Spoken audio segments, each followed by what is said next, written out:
So thank you, my excellent friends. So I'm using David and Margarita's cat here, and you know, just finishing it up a little bit, trying to expose the larynx. This came off completely, but that's okay. So there is the larynx right there. You can see some of the muscles that I was talking about, the extrinsic muscles that, hold those 9 cartilaginous rings together. Okay, and then I said we were going to see this. Okay, you see how it's behind? It looks like a worm. And you can see the C-shaped rings. Okay, they just go to the back a little bit and they don't go close it all the way. Okay, so there we get the. So I might as well start for the respiratory system, since for this cat I didn't have to dissect a whole lot, so I'm just going to have one video. Okay, so instead today I'll have 2 videos.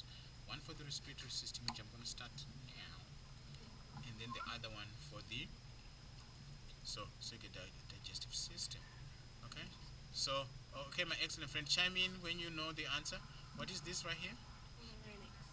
Larynx. Yes, but that's correct. It's okay. As long as you spell it, I'll give you the list too, so don't worry. Okay. And then of course this is the trachea. Okay. In fact, I lied. Well, because I have to do this. So we will end up with 3 videos after all. Okay. I got trigger happy, but that's okay. Okay.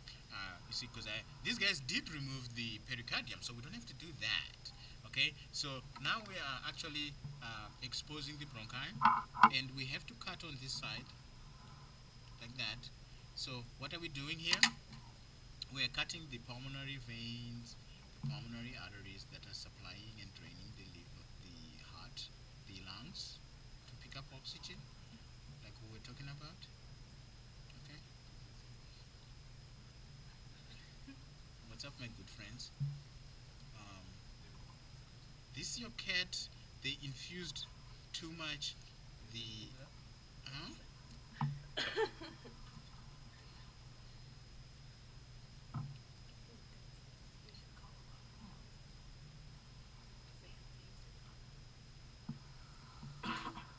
Okay, my excellent friends, and like I say, you must never cut this azygos vein right here, the one that drains the lungs, which is right here. Okay, make sure you leave that well alone. Okay, so I'm gonna cut, see, these pulmonary arteries and veins and so forth.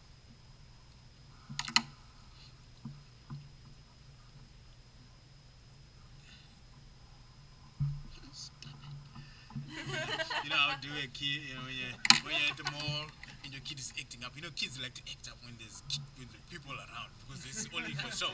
A kid doesn't really act up when they're just at home, because there's nobody to show for.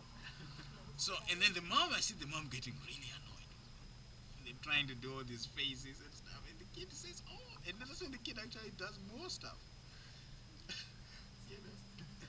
So your voice reminded me of that. Stop it.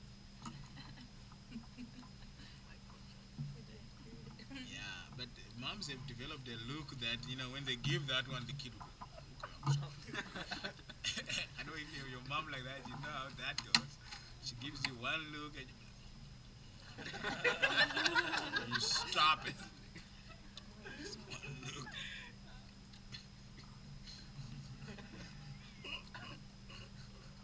Like, what happened to the kid?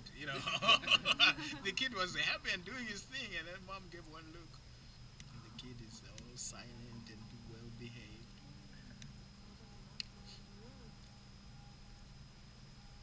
Okay, there it is, my good friends. It's working rather neatly over here. Okay.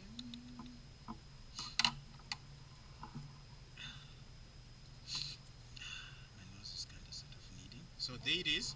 We exposed the bronchi right there. Okay. The primary bronchi, and you can see this one right there. And if you were feeling like I'm feeling on this, you can feel the C-shaped rings. And then this one, so it's on the right side. Okay. I may have to peel off a little bit more of this. Okay. Now do you see it? With so much clarity, it's not even funny. Like, there it is. My excellent friends. Okay, there. You see the Y-shaped?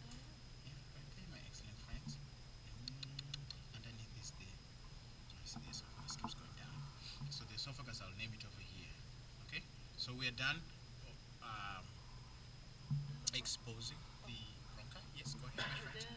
Where does the primary bronchi go into? Which lobe of the lung? Well, I was going to say in the lecture until I got rudely cut off because of time. I'm sorry. So what happens is that the primary bronchi is the first division, right? Left and right. And then we have the right lung, I said, it's got 3 lobes. And the left lung has got 2 lobes. So the right primary bronchus splits into 2 lobar, 3 lobar branches like that. See? Okay, because each lobar branch, which is a secondary branch, will fit into each lobe of the right lung. See what I'm saying? 3 lobar. That's why it's called lobar, because of the lobes. Okay. Then, on the left primary bronchus will split into 2 lobar or 2 secondary lobes because it's got 2 lobes. Okay. Each lobe is divided into segments. Okay. So the right is usually 8 to 10, usually 10. It's got 10. Okay. Segments in each lobe. So each lobar will split into 10 to save each segment in the lobe. So that's the tertiary or the segmental, branch. Okay, because of the segments. Okay, or they are sometimes called bronchopulmonary segments, and that's what I'll be saying in the lecture. Okay, after this that I'm going to record. Okay, and so on the left side, the the 2 lobes, sometimes some of the segments join, so you have usually 8 to 10. So if it's got 8 segments in the left side, those 2 lobar will split into the 8 segmental or tertiary. You see what I'm saying? Then there's a 4th generation of division, 5th, 6th. There will be 9 to 12 of them before we get to the respiratory bronchioles.